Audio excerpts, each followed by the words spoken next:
A principios de 2001, Perry Moore, un ejecutivo de una compañía cinematográfica llamada Walden Media, envió una carta apasionada al director ejecutivo de C.S. Lewis Company, solicitando los derechos cinematográficos de las novelas de fantasía Las Crónicas de Narnia. Este ejecutivo prometió que él junto con su estudio podrían convertir El León, la Bruja y el Ropero, el primer libro publicado de la serie, en una película.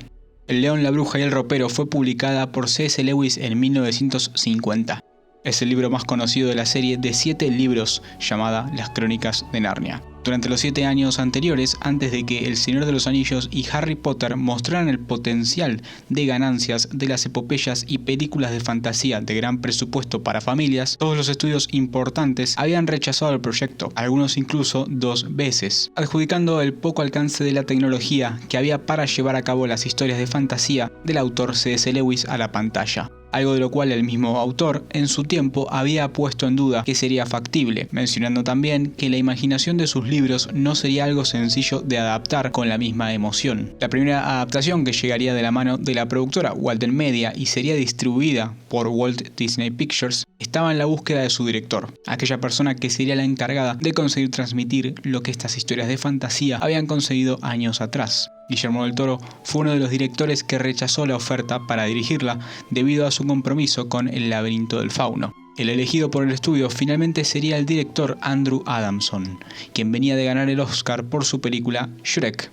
Las Crónicas de Narnia, El León, la Bruja y el Ropero se estrenó en cines el 9 de diciembre de 2005. Tuvo un presupuesto de $180 millones y consiguió una recaudación de más de $745 millones globalmente.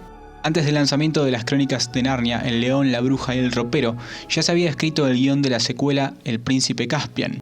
El director Andrew Adamson dijo que se tomó la decisión de seguir el orden de publicación de las novelas porque, en sus palabras, si no lo hacemos ahora, nunca podremos hacerlo, porque los actores serán demasiado mayores. El Príncipe Caspian, basada en la novela de 1951 del mismo nombre, es la segunda película de la serie y la última distribuida por Walt Disney Pictures. La historia sigue a los mismos niños Pevensie que fueron transportados a Narnia en la película anterior, cuando regresan a Narnia, donde han pasado 1300 años, y la Tierra ha sido invadida por los Telmarinos. Los 4 niños Pevensie ayudan al Príncipe Caspian en su lucha por el trono contra su corrupto tío, el Rey Miraz. Príncipe Caspian, la segunda novela publicada de la serie, que es la cuarta cronológicamente, llegó a los cines el 16 de mayo del año 2008, con un presupuesto de 225 millones. Y a pesar de tener un costo mayor que su antecesora, la recaudación no fue lo mismo, ya que en esta ocasión habían conseguido un monto de 419 millones. La travesía del viajero del alba, basada en la novela de 1952 del mismo título, es la primera película de la serie que no ha sido coproducida por Disney, que abandonó el proyecto por una disputa presupuestaria con Walden Media. En enero de 2009 se anunció que Fox sustituiría a Disney en las futuras entregas. La película tampoco contaba con Andrew Adamson en la silla del director. La historia sigue a los 2 niños Pevensie más jóvenes cuando regresan a Narnia con su primo, Eustace Scrooge. Estos se unen a Caspian, ahora rey de Narnia, en su búsqueda para rescatar a 7 señores perdidos y salvar a Narnia de un mal corruptor que reside en una isla oscura. Con un presupuesto de $155 millones, el 10 de diciembre de 2010, Las Crónicas de Narnia, la travesía del viajero del alba llegó a los cines y se retiró con una recaudación mundial de 415 millones. A pesar de nunca haber conseguido replicar el éxito en taquilla que significó la primera película en el año 2005, aún así había intenciones de continuar adaptando las historias de C.S. Lewis. El viajero del alba tuvo críticas mixtas. Fue bien recibida por los fanáticos y los 400 millones en recaudación daban una buena impresión para que se continúen con las historias, a pesar de que la trilogía había ido descendiendo en la recaudación y cada película había recaudado menos que la anterior. Aunque el plan inicial era adaptar El sobrino del mago, que actúa como precuela de los otros libros de Narnia, El sobrino del mago fue escrita en 1951 y publicada en 1955. Es la sexta en el orden de publicación, pero es la primera en el orden cronológico. Tiempo después, las cosas cambiaron cuando la coproductora de la franquicia, Walden Media, perdió los derechos cinematográficos de Narnia en 2011.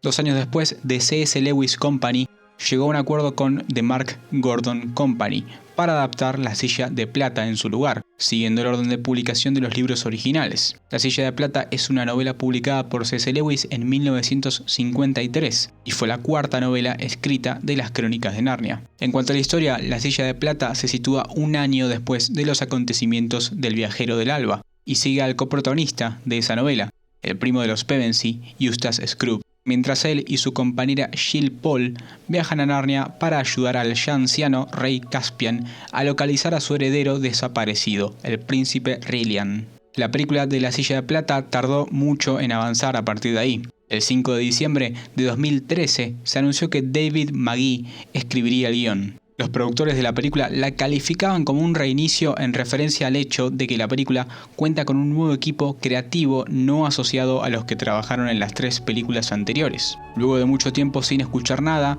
en 2016 volvió a salir a la luz, cuando Sony Pictures se subió a bordo para financiar la película, con planes incluso de adaptar el resto de los libros de Narnia después. Sony Pictures llegaría con un nuevo plan en la forma de llevar a cabo los futuros proyectos del patrimonio. Y es que dado a que Will Poulter, que interpretó a Eustace en El Viajero del Alba, y los otros jóvenes actores de las anteriores películas de Narnia ya habían envejecido demasiado como para regresar a sus papeles, la idea era que La Silla de Plata reiniciara la franquicia con un reparto diferente. Algo que, analizando la situación, era necesario, debido al paso del tiempo entre que no se decidían cómo llevar a cabo el proyecto y el cambio de distribuidora que sufrió. Un año después, Joe Johnston, director de Querida encogí a los niños, Jumanji y Capitán América el primer Vengador, había sido escogido como el director de la película. Joe Johnston tenía la intención de traer un nuevo color a las adaptaciones. Incluso en su momento reveló que La Silla de Plata sería realmente el comienzo de una nueva trilogía, con un nuevo elenco, tal como lo pretendía el estudio, un nuevo equipo de producción y una visión jamás vista antes. En 2017, el director se tomó un tiempo de responder preguntas directamente de los fanáticos. Entre ellas, había revelado datos muy importantes sobre los planes de Sony para esta nueva trilogía. Respondiendo a la pregunta de si esta trilogía sería un reinicio, dijo lo siguiente: "Todo es nuevo, es el comienzo de una nueva trilogía. Haremos referencia a los personajes y a los acontecimientos de las otras películas, al igual que en el libro, pero hay que recordar que es el comienzo de una trilogía totalmente nueva". También respondió a la pregunta de si se volvería a ver a alguien del elenco original en esta nueva adaptación de La Silla de Plata. No lo creo. Realmente la razón principal es que ese reparto, esos personajes principales, han envejecido más de lo que sería natural para interpretar a sus personajes. Y aunque este es un reparto diferente con Jill y Eustace estuvo en la travesía del Viajero del Alba, pero Will Poulter, que es un muy buen actor, es demasiado viejo para interpretar a Eustace ahora. Pero más allá de eso, quiero diferenciar esto de la otra trilogía, y por eso voy a empezar con un reparto totalmente nuevo, y no creo que nadie me diga nada. A día de hoy no se sabe con seguridad la razón de por qué la película de Joe Johnston no vio la luz del día. Lo que se puede ver con claridad es que el estudio estaba haciendo las cosas muy lento. Si bien había intenciones de crear una nueva trilogía y llevar a Narnia a un lugar al que nadie se imaginaría en la pantalla grande, es posible que Sony decidiera que no merecía la pena reiniciar una franquicia que ya contaba con 3 películas y que además había recaudado menos con cada entrega. Además, el cambio del elenco que era necesario realizar también podría haber jugado en contra a la hora de promocionar la película y de cierta manera convencer a los espectadores que disfrutaron de las películas anteriores. Creo que Sony entendió que no había formas fáciles de volver a atraer al público a las historias de Narnia. Un público que se había saturado muy fácil y que luego de la primera película se separaron un poco de la franquicia, ya sea por el cambio de aspecto que tuvo la segunda película o porque la primera fue simplemente un espectáculo pasajero del cual tan solo los fanáticos y conocedores de los libros esperaban una continuación. Claramente el descenso en recaudación habla por sí solo y explica a la perfección la actitud del público ante estos títulos.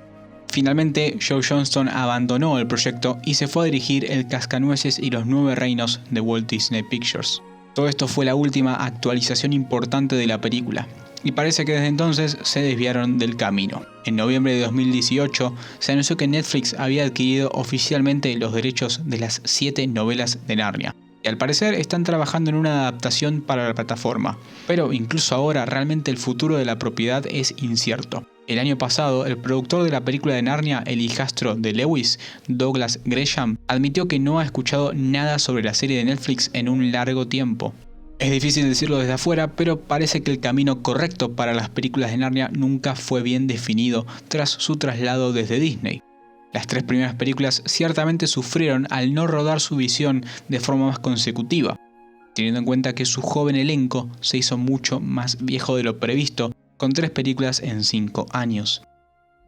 Y con un nuevo director que llega para El viajero del alba, todo de a poco fue dejando su camino original. La magia comenzaba a perderse. Pero toda esta experiencia deja en claro algo para el próximo estudio que decida arriesgarse con las historias de C.S. Lewis. Es que está claro que no es una franquicia fácil de adaptar.